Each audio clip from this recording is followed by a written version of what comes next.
Jones special. Elliott, and it's brought a goal for Kerry Dixon. The barren spell is over.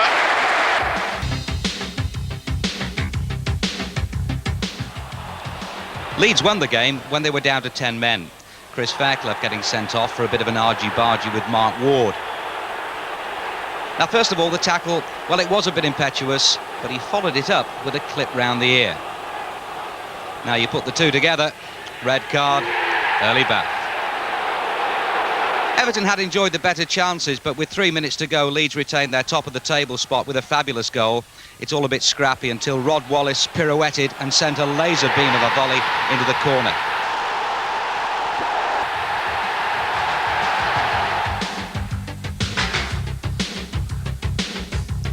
McGoldrick now for Crystal Palace. Crossed in long towards Mortimer! It's Paul Mortimer's first ever goal for Crystal Palace, for the home side in front. Schmeichel's long clearance has suddenly put Ryan Giggs in the clear here. Palace caught out. Giggs has hit the underside of the bar, and it's turned in comfortably by Neil Webb. Ryan McClare. Out to Ryan Giggs. Stepped away from Southgate as if he wasn't there. McClare, beautifully taken. What a good goal!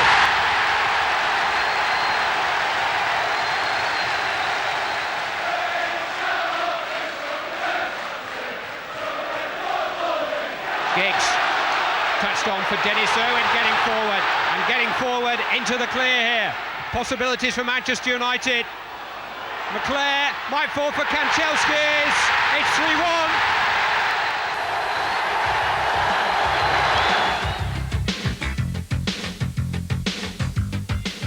The third successive goalless draw at Main Road. City more at home these days when they're away. Here's the big one that got away. Niall Quinn, and that was very uncharacteristic.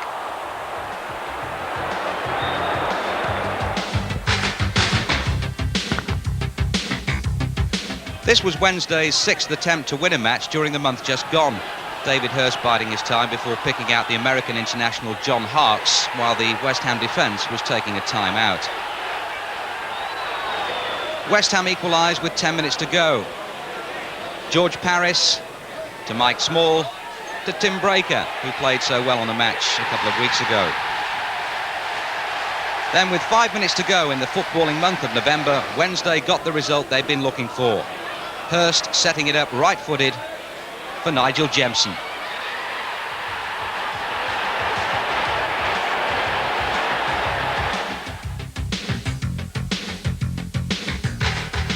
Goal of the day, contender C, Aston Villa's Mark Blake.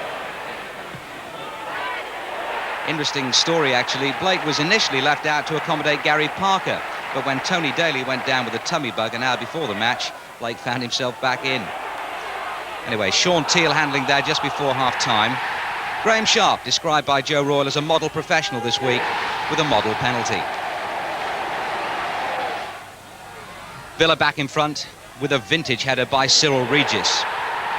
It was one of those value-for-money games that, had it gone on any longer, no one would have complained. Substitute Rick Holden, Sharp, and you've got to say vintage Roger Palmer for the equaliser. Now that proved to be a match-winning tackle by Neil MacDonald. Brilliant full-back play with 8 minutes to go. Graham Sharp right in the thick of things for 3 points in a match where Villa played their part to the full.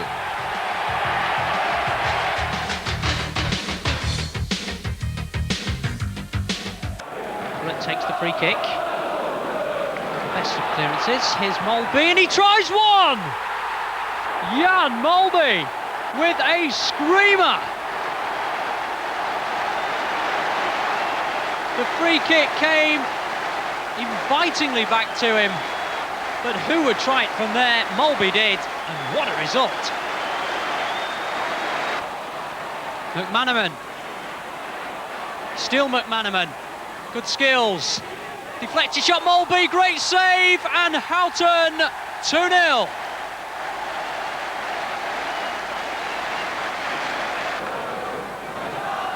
Fleck. Ooh, that was a good interception by McMahon. Here's Ullathorne. Inviting deep cross, Beckford!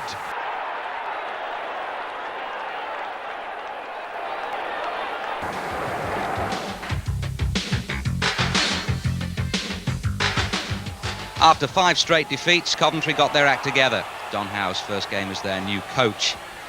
Kevin Gallagher, the only man to score for Coventry over a 10-game stretch, other than a Mickey Ginn penalty a few weeks ago. But that statistic was confined to the history books when Andrew Pearce moved forward to head in from a set play.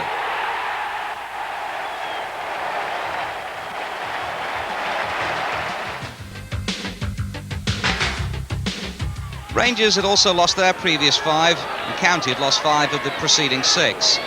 It was 0-0 going into the last minute when Gary Penrice exploded into the penalty area and laid on a fairly simple tap-in for Les Ferdinand.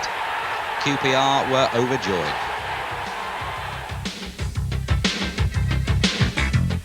This was the closest thing you could get to a relegation battle before Christmas, with Luton going in front.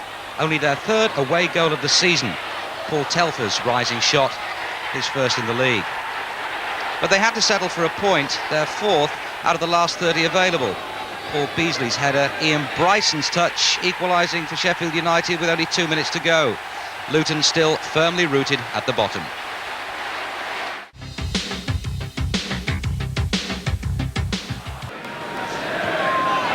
It's with Winterburn.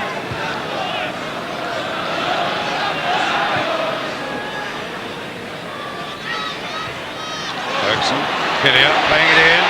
Right, charging after this one! Ian Wright!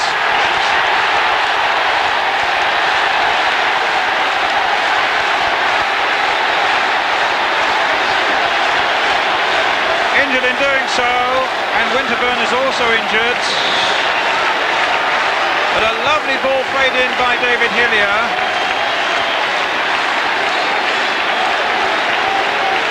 Well, he drilled Was there a it in well. suspicion of offside somewhere about there? At any rate, he drilled it in superbly. Right. Past Torsfed at last. And Arsenal go into the lead.